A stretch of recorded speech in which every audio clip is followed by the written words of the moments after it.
we're going to be working with this chapter. I think you guys are going to be very happy with this particular chapter. We're going to be working with data, okay?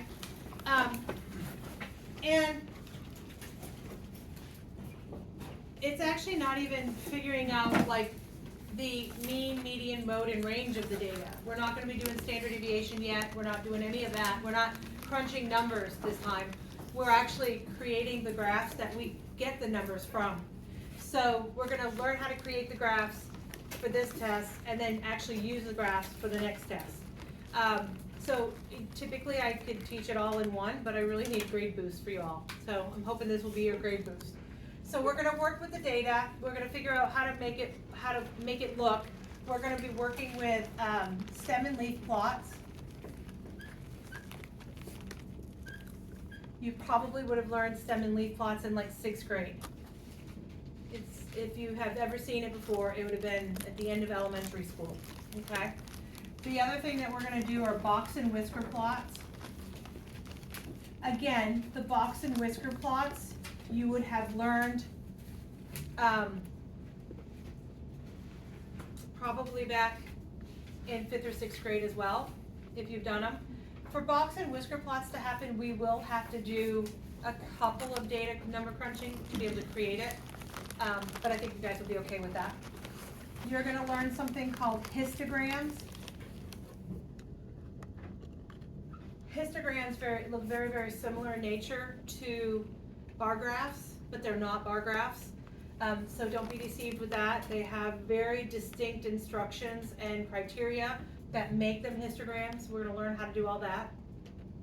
And then we're going to be doing something called cumulative frequency graphs. Cumulative frequency, if I had to like rank them from least to hardest, I guess cumulative frequency would be probably the more higher level of the type of graphs that we're going to do, but by no means ace level, like math-wise. Okay? So we're going to be working with 2 types of data sets. We're going to be working with ungrouped data sets, and we're going to be working with grouped data sets.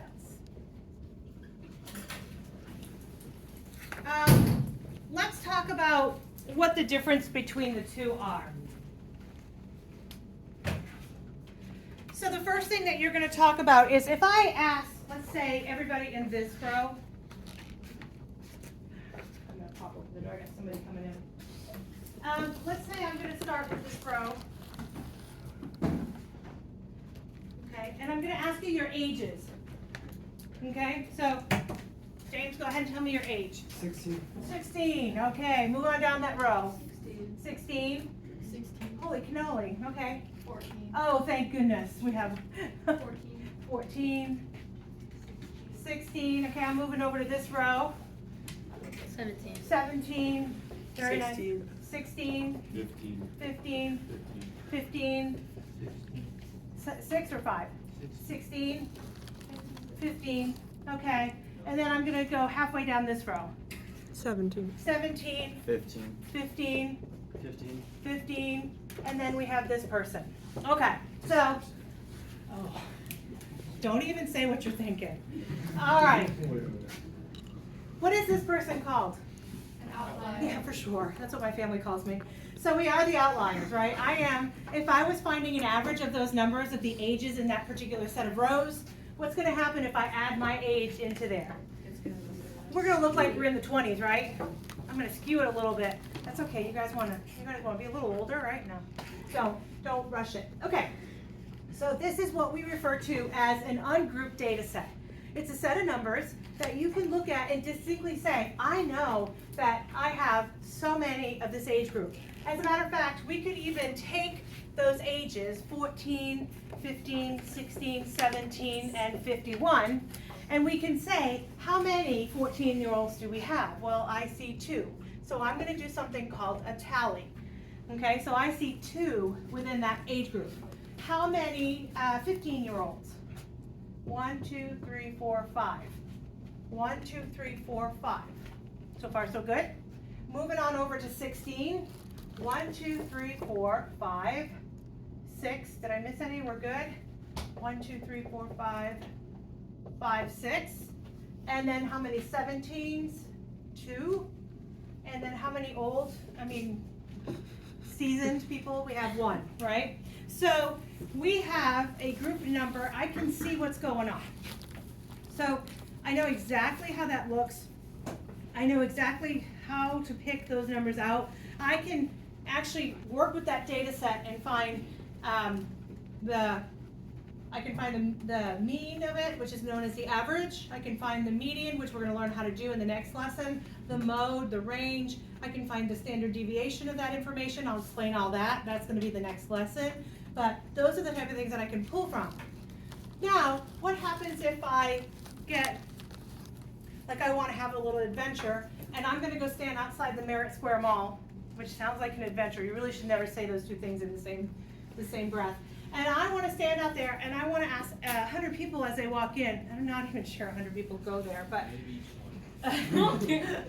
I'm really not sure. However, if they walk in, I'm going to say, how old are you? So unless they slap me first, because some people don't want to tell their ages, I'm going to take a tally of what's happening. So they could tell me I'm 5, or I'm 50, or I'm 49, or I'm 60, and I'm asking 100 people, right? So what I'm going to do is what we refer to as a group data set.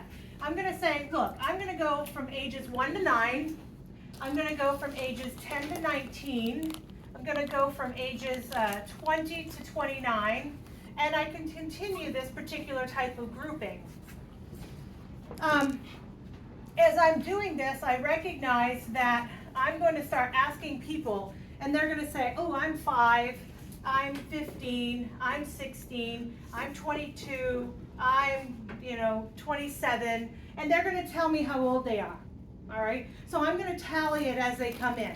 I'll have my group set up, and then I'm going to say, okay, look, there were 5 people that were in that age group.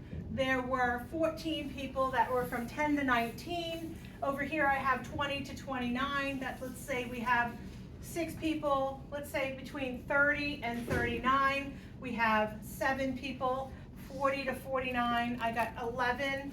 And then 50 to 59. Let's say us old people walk the mall in the morning. So there's going to probably be 30 of us. Whatever. It's because it's cooler in there, I'm sure. All right, so now I ask you, how many people are 22 that are in this group of people?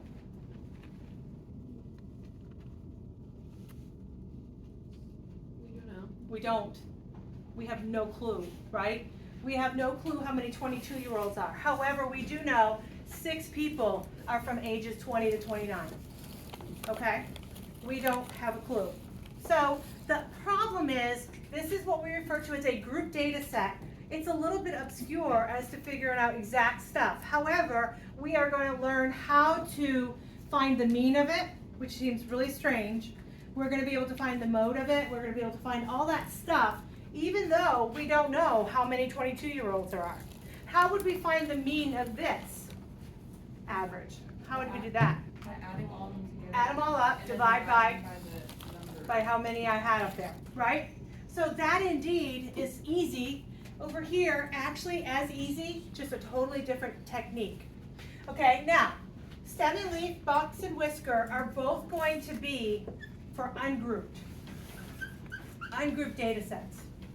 Okay, histogram, cumulative frequency are going to be for grouped data sets. Okay, so we're going to be working with both types. Again, for this particular chapter, we're going to be creating the data set representation. That way we can kind of figure out what this looks like, okay? And then start to disseminate our data. So far, so good? Sweet. Okay, I'm going to start with the stem and leaf plot.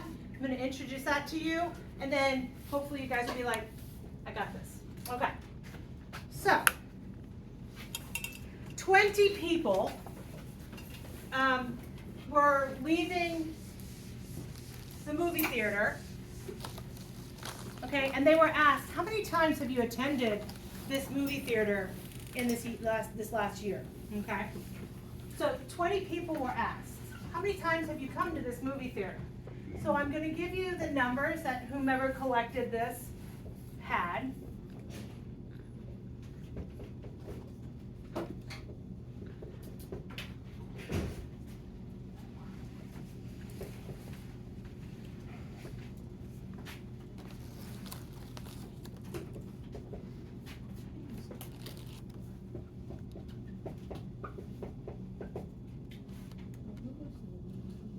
I am sweating up a storm today.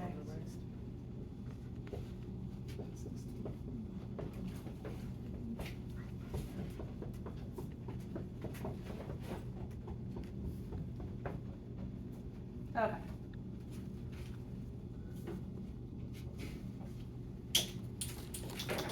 So, when working with data sets, and especially ungrouped data sets, the rule of thumb is if I want to make this kind of easy to work with, I would suggest putting them in numerical order least to greatest. Okay? So step one, when attacking any of these problems that we're going to be doing, other than like median or other than averages, because you can just add them up and divide, no matter what order we're in, I would suggest taking this data set and putting it least to greatest on your paper. So that's the first step of any of these types of problems. So go ahead and write them out, smallest to biggest. Data set representation called the stem and leaf plot. Okay, so things that you need to know about a stem and leaf plot. So if I'm looking at creating this data set, it typically is our leaves are always a 1-digit part. Our stem could be multiple digits, okay? In this case, we have some 2-digit numbers and we have some 1-digit numbers. I want to create 2-digit numbers out of these 1-digit numbers, so what would I put in front of each of those numbers to make it look like a 2-digit number? 0. So this is, all of them would have a 0 in front. Again, your leaf is only always going to be 1 digit. So your leaf is always going to be 1 digit, okay? And so if I'm looking at that, my smallest digit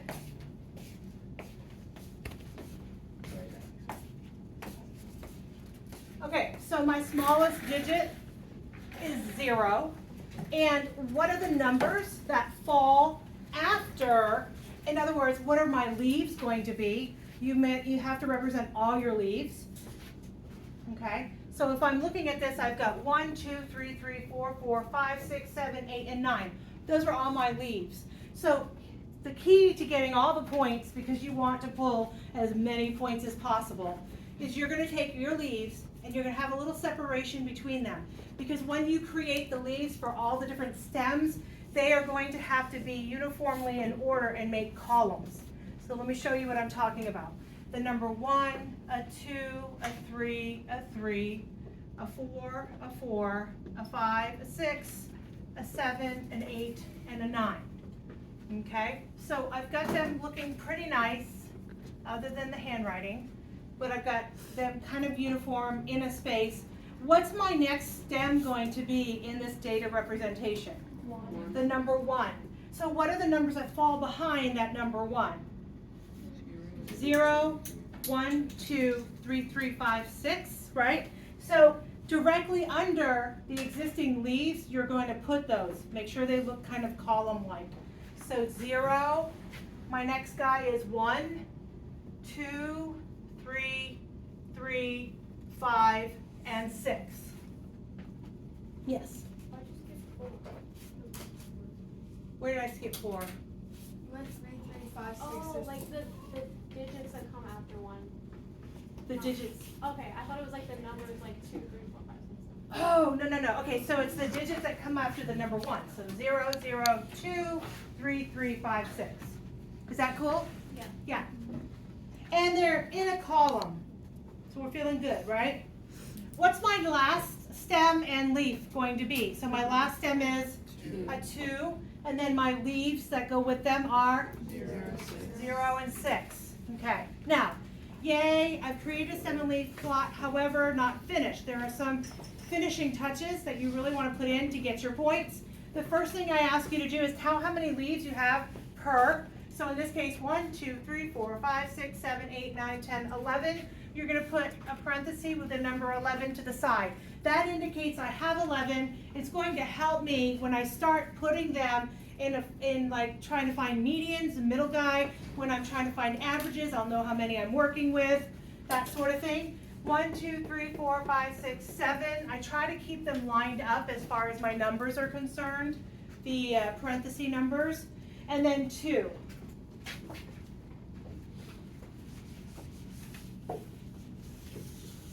And just like a really bad infomercial, there's more. Okay, so make sure if you are trying to pull every point. By the way, your statistics test at the end of the year is worth 50 points. The stuff we've been doing is worth 75 points. So again, every point matters. And if you can start pulling points from stats, it's a good day, because then you're pulling some easy points that kind of buffer what's happening with pure math. But if you don't do like the simple things, like create a stem and leaf plot correctly, then you lose the opportunity to pull those easy points. So you would have it labeled stem and leaf, you would have your stem right, you have your leaves lined up nicely, you would tell me how many, and the last thing you're going to do is create a key. Literally, you write the word key, and then you're going to indicate what this is all about, okay? So if I'm looking at this, I'm going to pick a stem, and I'm going to pick a leaf that I have in this existing data set. I try to pick one that's not 0 because it kind of looks funky. So I'll start with the number 1, and I'm going to pick a leaf. I don't want a repeat number. I don't want a number 1. So I'm going to pick a random 3. So the first thing I'm going to do is put the 1 with a line and a 3. So in other words, 1 with our line and a 3. Okay, so that means, okay, what does it literally mean? 13. 13, and then 13 more, give me more of a robust answer. 13 what? Times, number of times people attended this cinema, right? So you're going to tell me specifically with a quantitative measure. What do I mean by quantitative?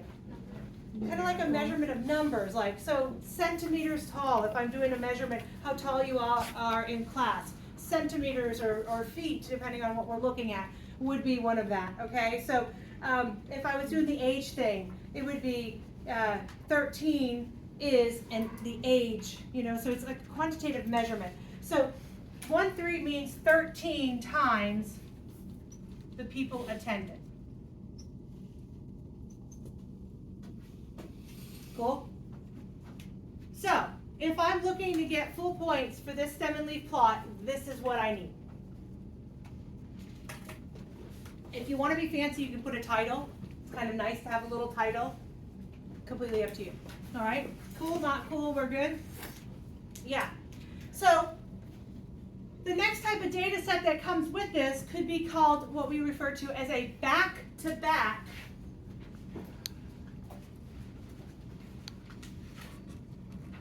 stem and leaf plot. Okay? I'd make up a name today, which is good. Okay, so we have a back-to-back stem and leaf plot. Occasionally you're going to get something that's called a back-to-back stem and leaf plot, and what it does is it takes two different types of data set all together and it compares them. Okay? So in this case, I'm randomly asking people as they come out of this cinema, how many times have you come to this cinema this year? I could ask them also, or a group of people, whatever, how many times did you go out to eat after you went to watch your movie? It's kind of a cool data set, right? So let's say as people are walking out, I have the data set. I'm just going to put them in order. How many times did you go out to eat after going to the movie, right? So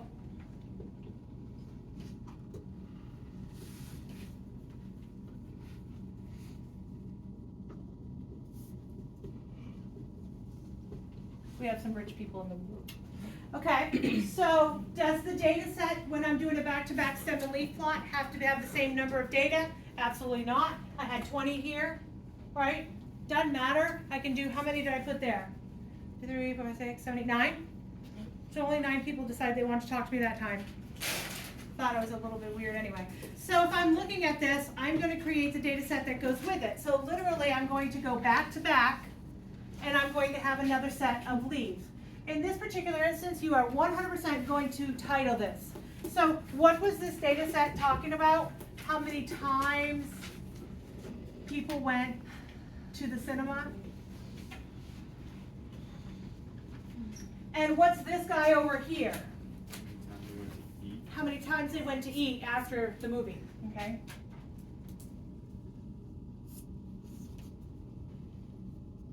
Well, went to eat after movie. Okay, pretty cool. So how is that going to look? What are the numbers that go with the stem of 0? 1, 2, and 3. Okay, moving on to the numbers that go with the stem of 1. 5, 6, 8, 9. So under as a column, 5, 6, 8, and 9. And then what are the numbers that go with my 20s? 0, Okay, so 0 and 5. One thing that I suggest doing is out to the side, tell me how many fell into that particular stem, just like we did earlier.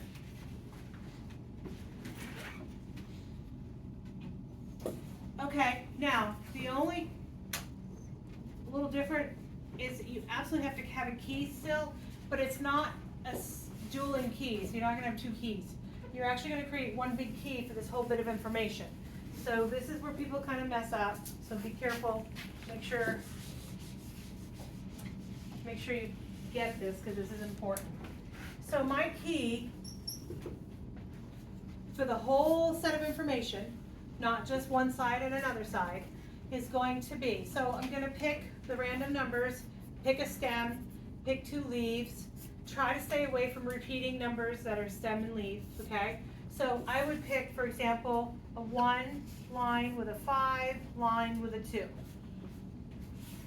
Can you see what I've done there? I've got the stem of 1 with a 5 over here, the stem of 1 with a 2 over here.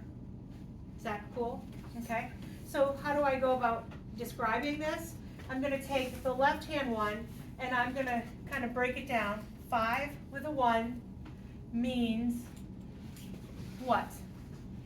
So I'm going this way, okay? So 5 with a 1 means, yeah? 15 times that they went to go eat after a movie. 15 times they went to eat. After a movie. Okay, and what's the other going to look like? It's going to be a 1 with a 2. Are we feeling okay about this? And that means 12 times people went to the cinema in the year.